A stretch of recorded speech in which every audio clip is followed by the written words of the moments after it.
Doctors Association for Relief and Education.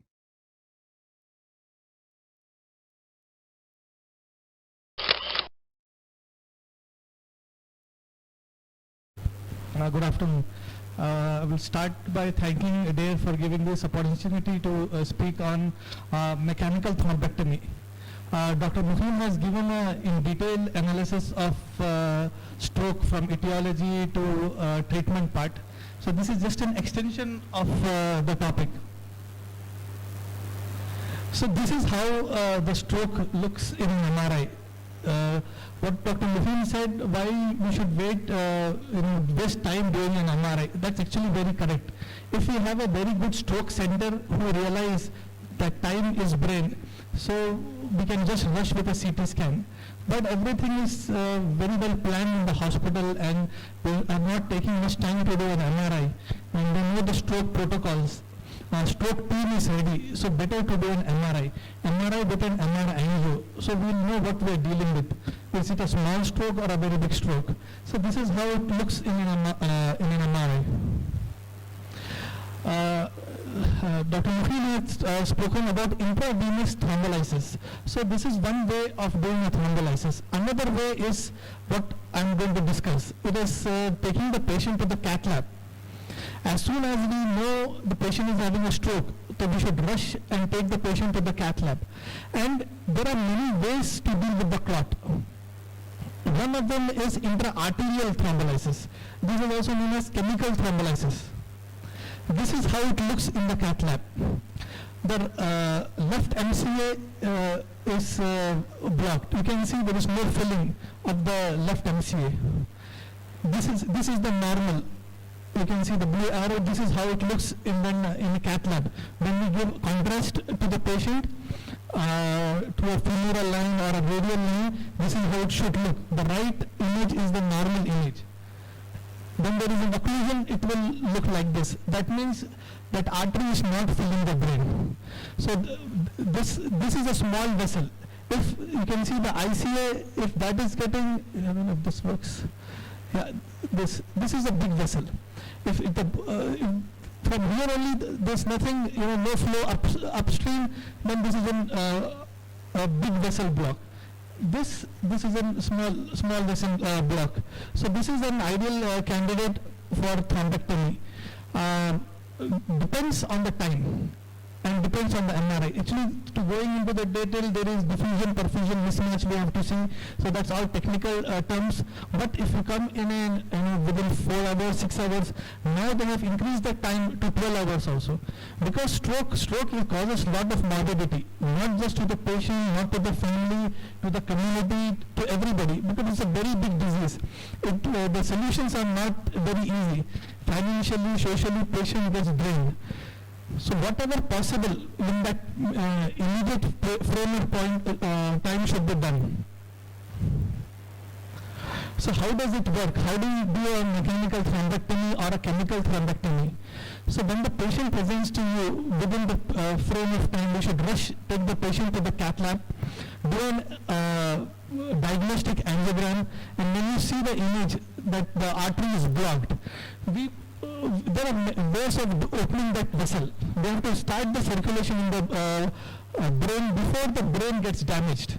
Once the brain gets damaged, again it takes a natural course to heal. We all claim this works, that works, but to be very honest, it only God has to heal. We cannot do much about it. So we have to open this vessel as soon as possible. So one way is doing a chemical thrombolysis. Instead of doing an IV, IV paste, electric paste, what Dr. Muhim has said, we can give this same drug intra-arterially. Take the guide wire near the vessel. Here, where the blue arrow shows, near the vessel we can give that injection. Another method of opening that vessel is doing a suction apparatus. We can just suck the clot. This is how the clot looks.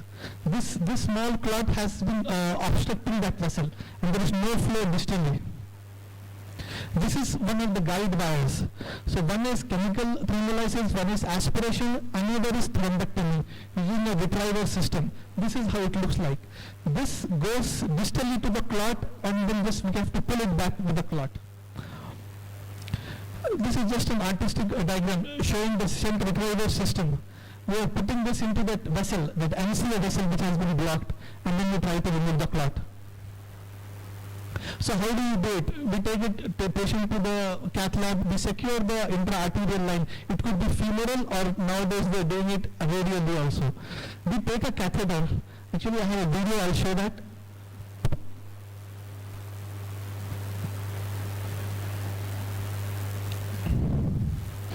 So and we can see the vessel totally filling up the artery.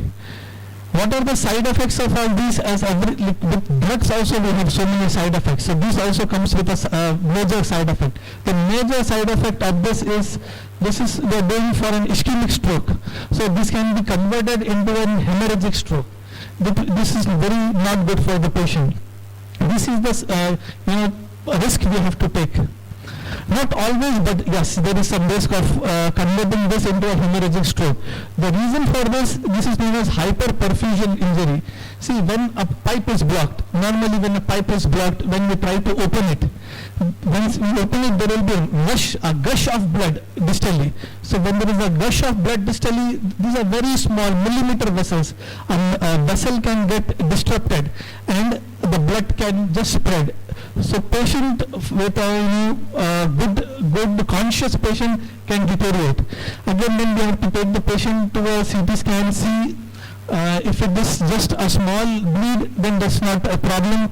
It will get treated medically, or we have to go for a surgical treatment. It depends on the size of the clot.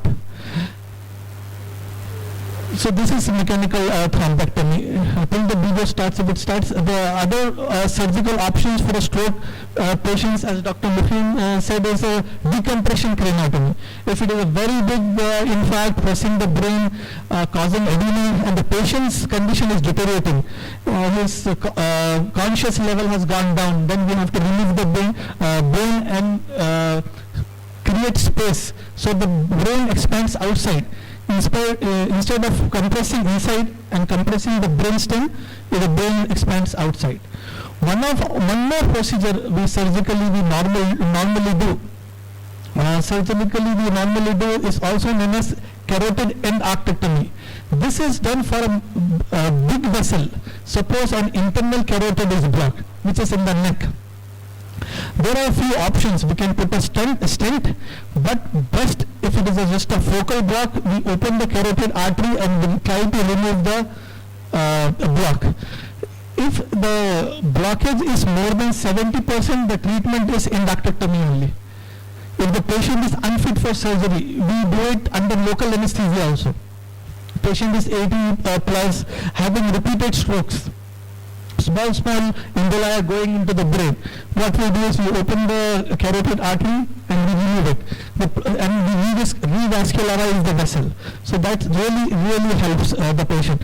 That is one of the indications we have to see. If the patient is having repeated strokes and the patient is already on anticoagulants, antiplatelets, 2 antiplatelets is already taken, and still patient is having strokes, they have to do a CT angiogram or this 4-vessel angiogram and evaluate if it is a small vessel disease or big vessel disease. Accordingly, we can try to remove the focus of the problem. Acting's work. This retrieval system can be used a couple of times because at first attempt mostly they don't come out. So we can use it a couple of times. This is how it looks normally. Once you have removed it, this is the perfect picture. This is the ideal thing. You can see again the perfusion to the brain has started distally. And this has to be done in that limited period of time. So we have to rush. Every minute counts. This is the ideal picture. This is how it should be. The clot at the MCA has been removed.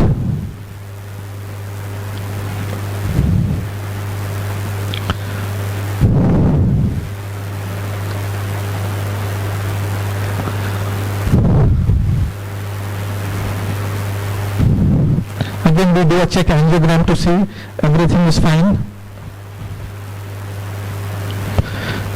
Okay, that's about it. If any questions? Normally we don't do an angiogram before doing a thrombectomy at most of the places.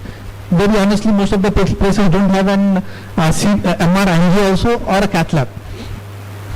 With the CT scan, when the CT is negative, we go for a thrombolysis. It depends on which setup you are. If you're in a good setup with MR, at least MR angio. MR angio is not specific. CT angio is good. This DSA is the best. So with MR angio also, you at least come to know it's a small vessel disease or a big vessel disease. But if you're in a small setup and just you have done thrombolysis, then you're shifting to a big setup. Again, this MCS blocked, and there is some diffusion mismatch. Then you can go for a thrombectomy.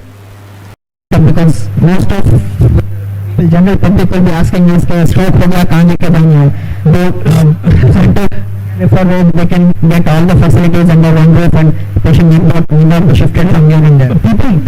You can see many, I won't name the name of the hospitals, but the marketing like time is brain, everything. There are very good corporate hospitals who have the system, but not perfect, because they have to be trained. They should know the problem, what they are going through. I think only the people who knows what is going to happen, they are only worried. Others don't realize what they are losing behind it.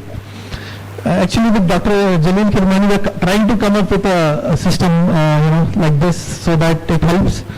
Because stroke is, once this sets in, I think all of us have faced this. They go for all types of treatment, from everything.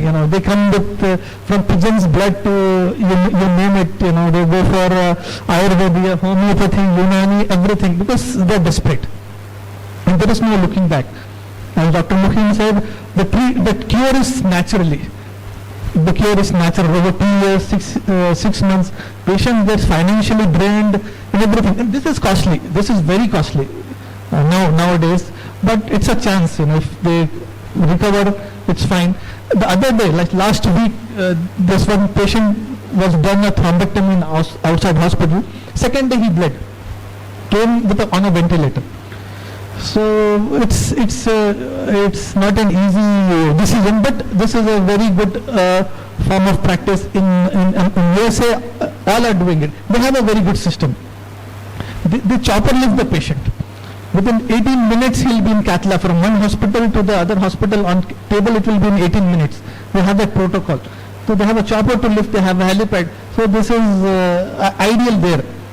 Here, at least we should try and minimize. What I can say is, if not open, this is a picture perfect angiogram which I am showing. Everything is opened up. At least we can, decrease the deficit from a gross hemiplegia with no 0/5 power. At least if he has some vessels open up, and little bit he can walk with stick. So that's a very big achievement in future. In a long run, it will be very good. So we should try whatever possible in this time period. After that, once the infarct has set in the CT scan or MRI, then there is we cannot do anything. Assalamualaikum, sir.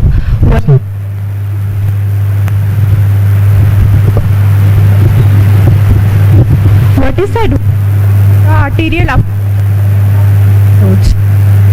Okay,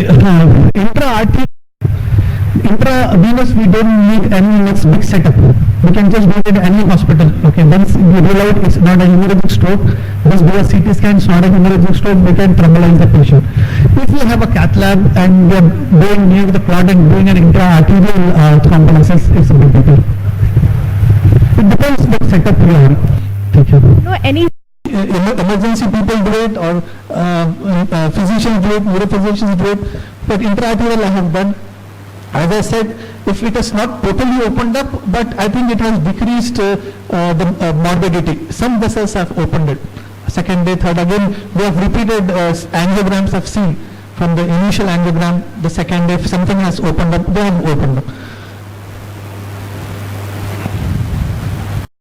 Patient who is planned for mechanical thrombectomy, IV thrombolysis if given whether that patient is suitable or not. So basically IV thrombolysis followed by mechanical thrombectomy is the protocol. That means don't wait for another thing to happen. Let's say the patient is planned for mechanical thrombectomy, don't wait for that. Go ahead with IV thrombolysis. If the patient, in other way, patient is planned for IV thrombolysis, thus there is no contraindication per se for mechanical thrombectomy. So IV thrombolysis followed by mechanical thrombectomy has to be done if there is a large vessel occlusion. And coming to madam's question, intra-arterial thrombolysis, yes, that whenever the person is taken for DSA, whenever the person is planned for mechanical thrombectomy, if there is fibrin-rich clot, like there are two things, one is platelet-rich clot, second is fibrin-rich clot. So whenever there is a fibrin-rich clot, this intra-arterial thrombolysis has the intra-arterial thrombolysis has a role. You have to go near the vessel where the occlusion is there, then you can give either urokinase or tenecteplase, both can be given. So that has a partial, what we can say, based on the finding in the DSA, we can take a decision. If it is a fibrin-rich clot, yes, you can proceed ahead. Whereas if it is a platelet-rich clot, the retrieval is better modality. It is easy to retrieve that clot, it is a platelet-rich clot. Okay? Whenever there is a coronary angiography is done, the same cath lab is suitable for mechanical thrombectomy. As sir has added on, that expertise of the person who is performing mechanical thrombectomy has a role. So, intervention radiologist or any neurologist who is well trained in dealing with this intervention things, that person has to take it so that the risk of complications per procedure should be minimized. That's it. Any more question?